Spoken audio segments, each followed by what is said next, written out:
Chiefs have needs, and it's Mock Draft Monday. Can they get it done where they are, or do they have to move around today on Locked On Chiefs? From the land of the free and the home of the Chiefs, this is the Locked On Chiefs podcast. Welcome back, friends and neighbors. Thanks for making us your first listen of the day. We'd appreciate if you check out another Locked On show for your next listen, whether it's the draft show, the scouting show, or one of the other teams around the league. We appreciate it. That is part of the Locked On Podcast Network. It's your team every day for free on every platform. So get subscribed on YouTube as well as the other platforms, because that's where you can hear the shows drop first. We appreciate it if you'd like sub and hit the bell here on this channel and leave your comments as to what this mock draft is going to look like. I had some fun with it. Chris is going to rip it up. I'm going to try to defend myself and see what happens.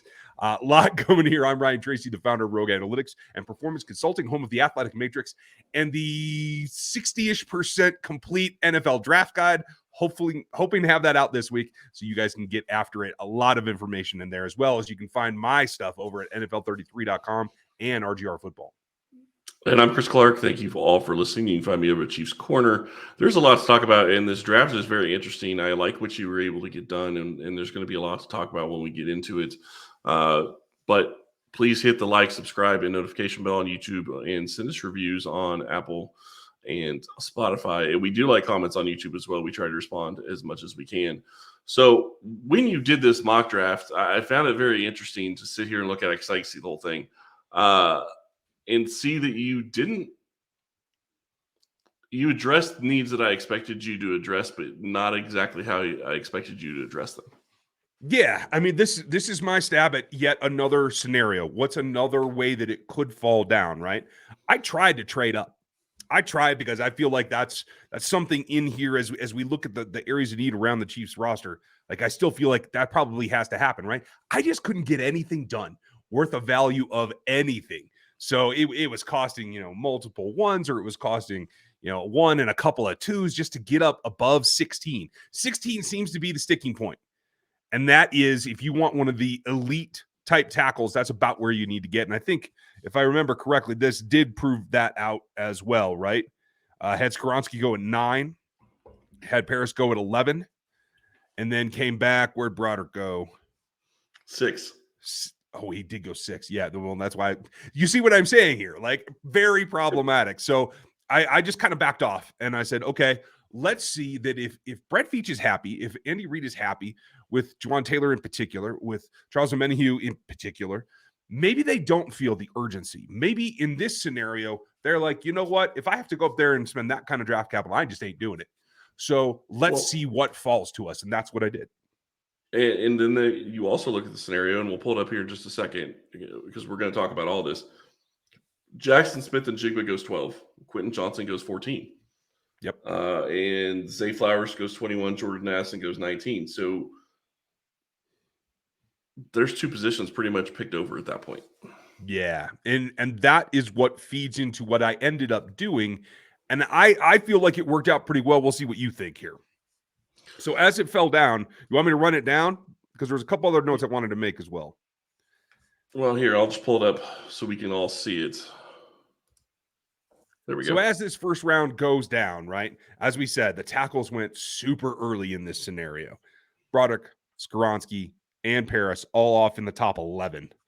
Wide receivers, same situation. So what happens then? Okay, edges, got to be aware of where they are. And then it comes in here. Myles Murphy goes at 23. And I'm hearing more and more around the league that opinion is more that he is right at the edge of falling out of the first round, which means he should be very close to available for the Chiefs at 31. In a real world scenario, that's more and more where this seems to be trending and what we seem to be hearing about Murphy in particular. And Murphy is a Spags guy. Is he as long as Tyree Wilson? No. But he is a power edge that can set the edge, that can come inside if he has to, and he can do all the things that Spags like. So in terms of like the prototype body, it is Tyree Wilson in this class, right? But in terms of a guy that's productive and has started a lot of games, the Spags top guy is probably Myles Murphy. Yeah, and Jalen Carter falls to 18. That's interesting. And you start looking at Dalton Kincaid and Michael Mayer going in the top 27. That's so crazy. 2 tight ends in the top 27. It helped, though. It helped. And It did help. everyone knows that I like a speed rusher, right? So Nolan Smith going at 25 also put a little kibosh on my hopes that he might get to 31 as well. I think that this is probably accurate, if not a little bit late for Nolan. I think, especially teams that want to play a 3-4, I think he's the premier pass rusher as a 3-4 outside linebacker in this class. And let me ask a quick question, because I know Kalijah Kancey has gotten a lot of talk lately. If somehow he's sitting there at 31, do you think Kansas City could make the decision to go that direction? I know it's not one of their top needs, but it gives them another interior presence. I don't think so.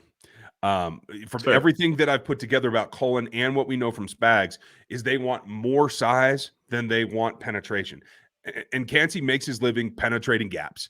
That's just not what I think they're ready to do. Do I like the player? Sure. I like Tommy a little bit better because he's not as explosive into the gaps, but he also, I think, does a better job as an all-around player. So he could come in later. So as this came down, we kept seeing it, right? Osiris Torrance, I'm not sure he's a first rounder either. I'm just going to say that out loud now. Sorry there, Saints fans. And then you see the conundrum that happened here, right? Yep. And we've been talking a lot about Harrison, so I'm actually kind of glad it didn't fall to where he was available at 31, because this gives us a chance to talk about somebody else that I do think could be available. And quite frankly, if Kansas City decides that they are going to be comfortable with Juwan Taylor at left tackle, this is a move I could see them making. This is exactly where I was at as well. And as my final grades have come out, this actually happened in reverse. I have Darnell Wright, one player above Anton Harrison, and we were able to take him at 31. Now, he is generally a right. You know, like, could you try him at left? You could give it a shot, but that's what Juwan's for. So knowing that Veach likes to put his pairs ahead of time, I felt like that made sense. Now you have a plug and play, and this is now where Lucas Niang is your swing. And I feel pretty good about that situation. How do you feel? I think you still are looking for another swing if you possibly can find one. I don't trust Lucas Niang able to stay healthy. If one of those two guys goes down, I think you could still be in trouble. But I do like the Darnell Wright pick. I do think that he's a guy he's a man of a man. And I think that you're looking at a situation where if you can put him at right tackle, he could be your guy for the next 10 years. If you decide that you want to go that direction and keep your guy there for 10 years, because it's going to get expensive after the first rookie contract. But in this draft, I think that'd be a very solid line from left to right. I have to think so too. And let's be real. He is a mountain of a man, but he is not like Orlando Brown. This is not a 1-for-1, right? His feet are much better. Are they as good as Anton Harrison's? No, but they're noticeably a generation better than DeJuan Jones are. So you're not stuck in that same paradigm of super size, but not able to move. And I've seen people say that he could be not necessarily a generational talent, but a cornerstone type talent as an offensive lineman. Yeah. And if you're getting that type of guy at 31 at one of the tackle positions, I think that's still important. And right tackle, I'm not going to say was a horrible issue last year, but if they can worst case scenario, say Juwan Taylor doesn't work out great, but he's an upgrade of what they got with Brown. If they still have to help him a little bit, but Darnell Wright can handle his own on the right side, then you have more options available to be able to do different things on offense, and I think that's huge for Kansas City. I agree. In the end, Darnell Wright is Rogue Analytics number 4 offensive tackle. We got him in the 5th offensive tackle slot, so that's pretty good value. Now, what happened next got a little funky. We're going to get into that here in a second, but if you were betting this is the way it was going to go, you probably want to put some money down on lines or basketball games or whatever comes next. You can get into all the action with all the basketball fire right now over at FanDuel, America's #1 sportsbook. All you have to do is go sign up. It's that simple. You can use FanDuel.com/lockedon, and all the new customers are getting a no-sweat first bet right now. So you can earn up to $1,000 in bonus bets if your first bet doesn't pan out for you. You lose that, you get bonus bets. It's over there at FanDuel.com/lockedon. You can wager on anything from money lines to three-pointers to anything available on that sport, whether it is basketball here as we continue down that path, whether you get into some of the other sports as well. I personally am into the hockey thing right about now, and that's just the way that I work. But it's safe, secure, and easy to use on the app. That's the best way to use it. And you get that no-sweat first bet for up to $1,000 in bonus bets right now when you use FanDuel.com/lockedon. Make every moment more with FanDuel. So round one, chalk. Just stay put, see what comes to you. You got to feel like you have multiple high second round grades. And like we always talk about, number 31 is really a second round pick because generally I'm only going to have somewhere between 18 and 23 first round grades. So no matter what, you're picking a guy that you probably had ranked as a second rounder. Yeah, but the question I have is Darnell Wright really a second rounder in your book? It's borderline. He's right there. Anton Harrison is solidly as a second round pick in terms of my grades. Now, the production changes a little bit. There is some advantage, yay or nay, and the athleticism certainly is much different. I think that it's going to be interesting to see which way they go if they have the AB choice at that point. Then we're going to know a little bit more about, are they really sticking with the power run game? Because Darnell's better at that. Do they want to just get back to, 68, 70% pass and have those quicker, more? I think Anton can drop vertically a little bit better. That's just me. But that will present us with what their philosophy is going forward. So scratched off big thing that I still feel is a primary need.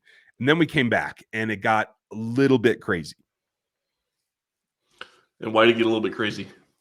Again, tried to trade in the first round, didn't get it done. Then I had offers flooding in for the second round pick. And so I decided to do something, and take advantage of a unique opportunity. And so that's what I did. Instead of staying at 63, which had been my plan, I got an offer from the LA Rams, the F them picks guys, right? Who don't have much to offer, but they wanted to get up to 63. They were offering 69 and 77 for our 95. So I was able to move back 6 picks and move up from 95 to 77. That's a pretty good deal. So I ended up liking that. I did give up a couple of 7th rounders to get that done. Couldn't care less about that. But at that point, the edges that I thought were worth the second round pick were gone. Before you looked at the trade or after? Sorry, just curious. The trade came in, what was it? The trade came in right at the 55-ish pick because I just kind of randomly stopped to see if the team's getting calls or anything like that. And that's where it came in. And so at that point, I had been planning just to sit at 63 and the edges had gone off. Even Will McDonald was there, who I don't think is necessarily a great fit for the Chiefs, but offers some upside. And so it was that third tier of edge rusher that I knew I could wait on, at least according to what we've been seeing mostly. So just entertained it to see what I could get out of it. So that offered up a unique opportunity because, like you said, everybody went high in the first tier, and honestly, the second tier. I think Zay Flowers is a second tier player. I don't think he's one of the elite. I think it's 3 guys up top in the wide receiver class, but all the second tier guys have gone as well.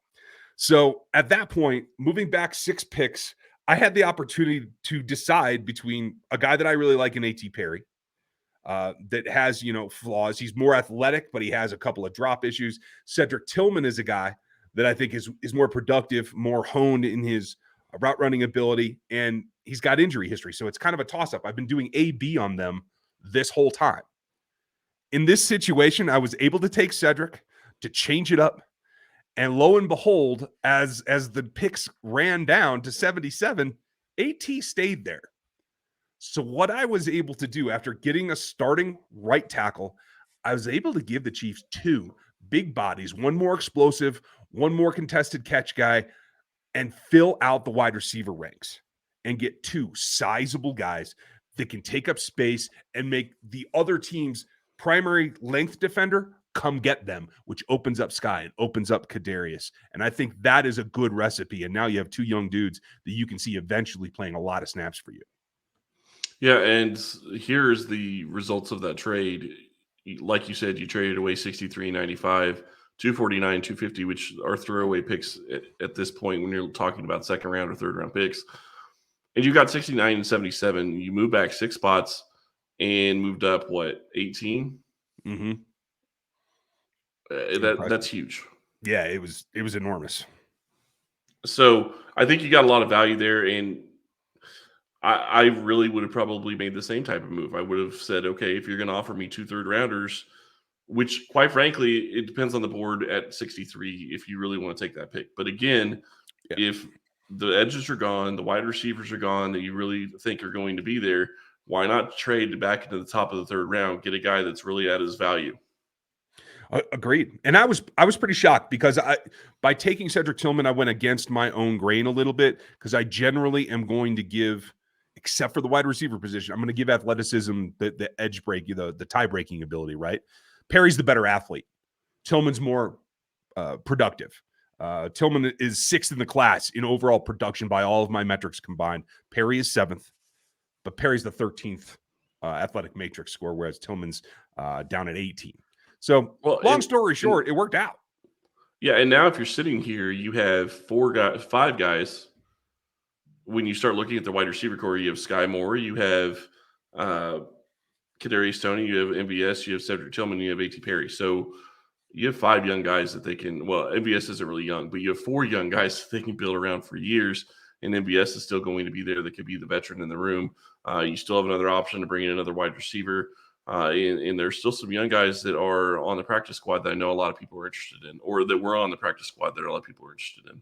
For sure. And here's the nice thing is Perry's a 4.46 guy. So while he's not, he's not Kadarius, he's not L'Jarius Sneed fast, he's fast. So you're not giving up athleticism and speed downfield there. Yeah. So I think this is a good move. I think that you give them 2 receivers that can contribute. Are they both going to contribute year one like you would want a wide receiver to do? No, but I don't think most wide receivers will, unless you're going to get a cream of the crop guy and trade up way up in the first round, as you saw the wide receivers go early in this draft. Yeah. It's a fun time. And then it let me take a breath and see what else they can do. They have their starter, a couple of starters on the defensive line that are coming back. What can they do to make that better? How can they improve the defensive side of the ball to give Patrick Mahomes a little bit of support? I did that on day 3, and we'll get to that right after this. So we come back, and at this point, just to recap, what the Chiefs have left is I've moved up from the bottom, so 249, 250 went. And so the Chiefs have, 5 picks left at 122, 134, 166, 178, and 217. So that's where we're sitting right now, 5 picks on day 3. And now it's about upside. Now it's about how can you fit in, and you don't have to be a starter level guy, but you got to contribute somehow. And I personally want to see somebody that I feel can grow into a role and maybe be a starter down the line. Yeah, and that would be great. And so where did you look in the 4th round?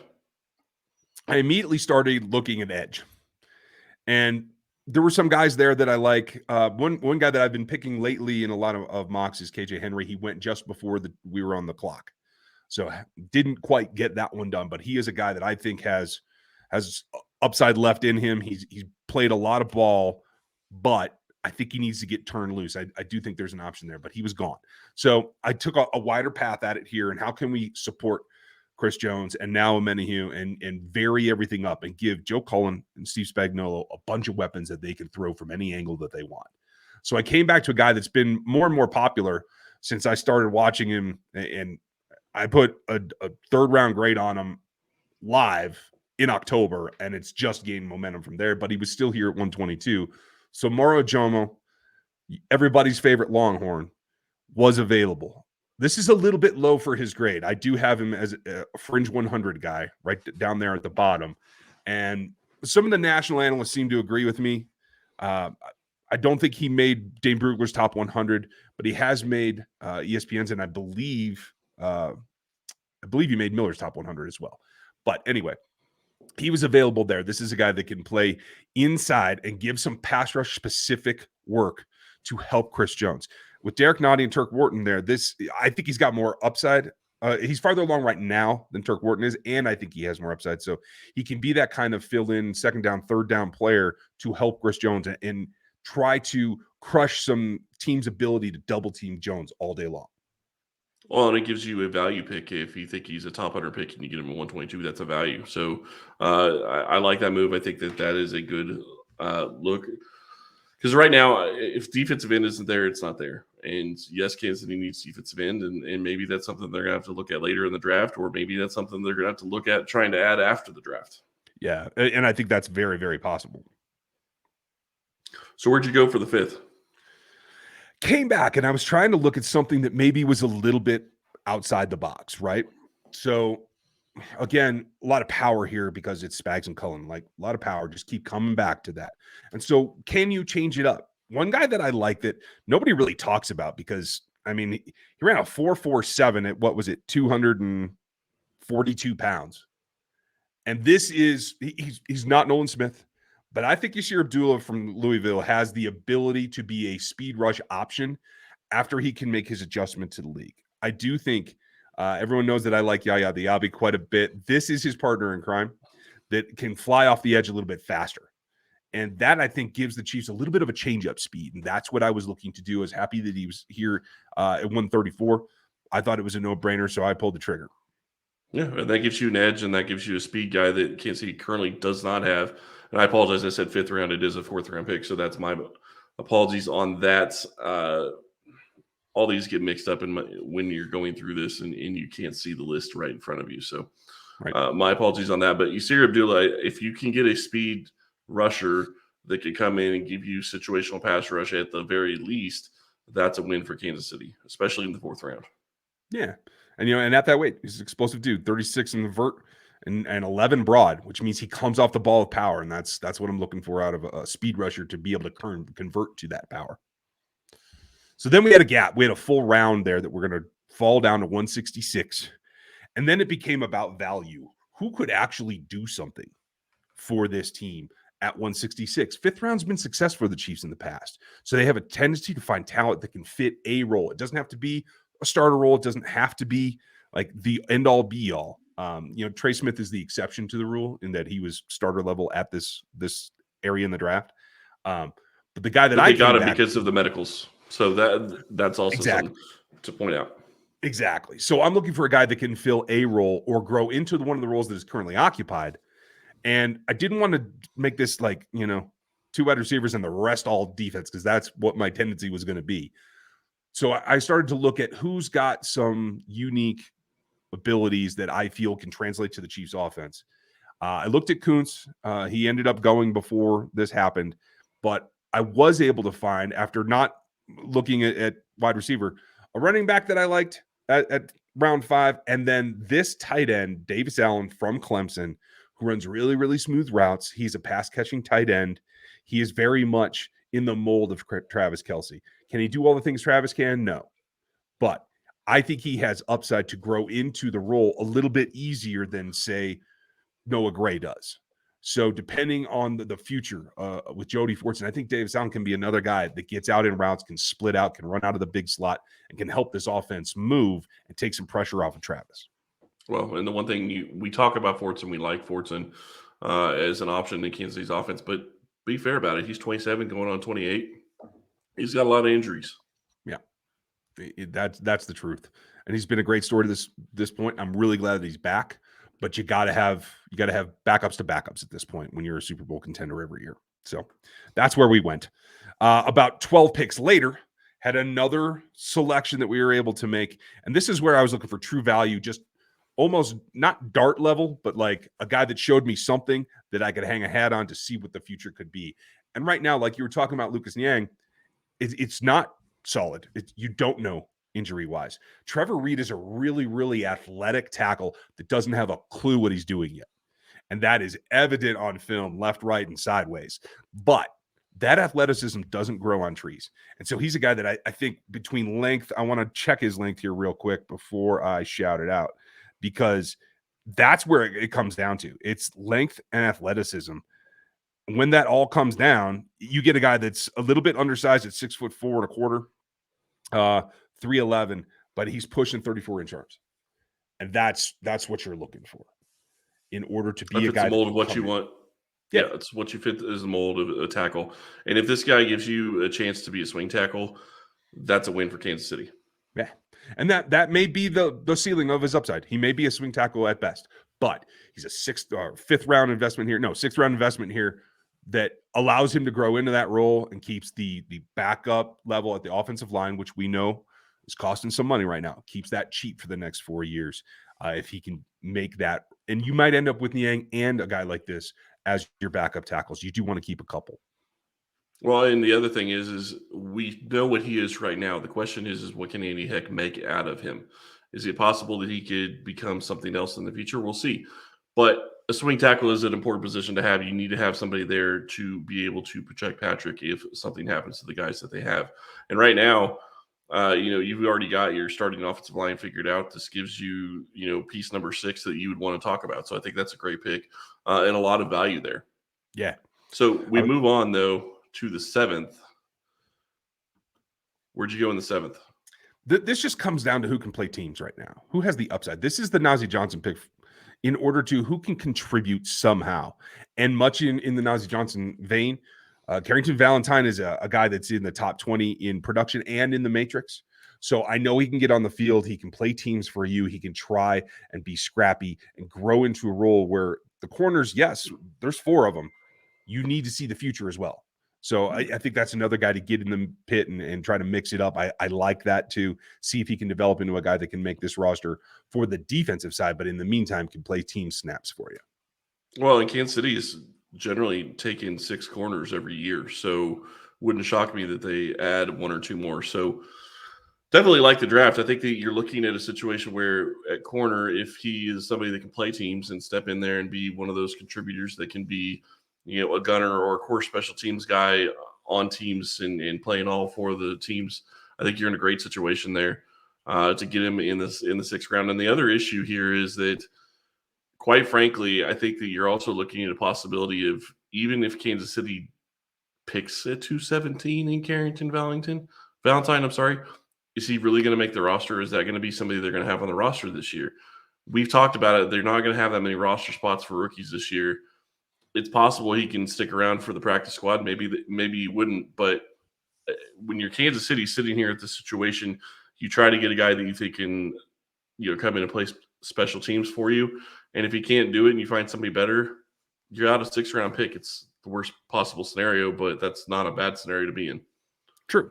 And let's be real. There will be draft picks that don't make this roster because it's championship quality. It doesn't hurt the kid's future either to come into Kansas City, learn from that. And if he doesn't make the roster, he can move on to another team that's going to have a lot more openings and opportunity for him too. So everybody kind of wins in that situation. So a quick rundown: Darnell Wright at the first pick for Kansas City at 31, Cedric Tillman at 69 with the trade, A.T. Perry at 77 with the same trade, and then Moro, Ojomo, Yasir, Abdullah, Davis Allen, Trevor Reed, and Carrington Valentine. I think you're looking at a strong class there. You address the tackle situation, which I think they still need to address. You obviously address the wide receiver position. You give them interior defensive pass rush, which we've been talking a lot about. You give them an edge. So that takes care of a lot of the positions. And then you go back and you get a tight end that could possibly be a guy that could be I'm not going to say the future of the position in Kansas City, but at least part of the future at the position in Kansas City. Yeah, I like the concept. I think this worked out pretty well. Again, was a little bit atypical. I might even do another mock draft this week because I'm kind of in the flow here. Well, maybe I'll give you guys a special one later. Chris will be out this week. We're going to pre-record a couple things. We're going to have some guests, a lot coming for you. We'll see what evolves next mock draft Monday, where I'm going to be very patiently waiting to see what we do trade-wise next week, since I was nearly a failure with the first round this week. But thank you all for spending your time with us. Check out another Locked On show. Locked On Scouting is in full swing, and you need that information, as well as everything at NFL33.com, where me and my crew are putting out draft content constantly, especially about the premier positions that you're interested in. You get subbed over there. This is a fun exercise. I know you guys do some of them too. So what would you rather see? Leave your comments in the YouTube and on the Spotify and Apple reviews. How would you have done this differently, or what did you not like? Personally, Darnell, Wright, I'd like to see a thumbs up or thumbs down in the comments if you like that pick in specifics. But that's it for us, Chris. Have a nice week. I'm ready to go. Thank you guys for spending your time here. Any parting thoughts on what we might see this week? Kansas City picked up Deion Bush. There's your 4th safety. They at least have that figured out now at this point. I do think that they're still going to be looking at adding another depth position. That's not going to hurt their salary cap. I would imagine it's a really cheap signing. Maybe only cost them a couple $100,000 on the top 51. So right now, I mean, they're just trying to fill as many holes as they can before they get to the draft. And I don't know that you're going to be seeing starting level positions filled at this point, but you could see some depth guys that could change what Kansas City needs at the back end of the draft. Absolutely. See if there's any adjustments, and then, hey, it's full-on draft cycle now. So thanks, folks. We appreciate your time. Thanks for listening today. We'll be back with you tomorrow and more from Matt Derrick on Wednesday. Be with us all week long because we're 5 days a week. Have a good one. We'll talk to you then.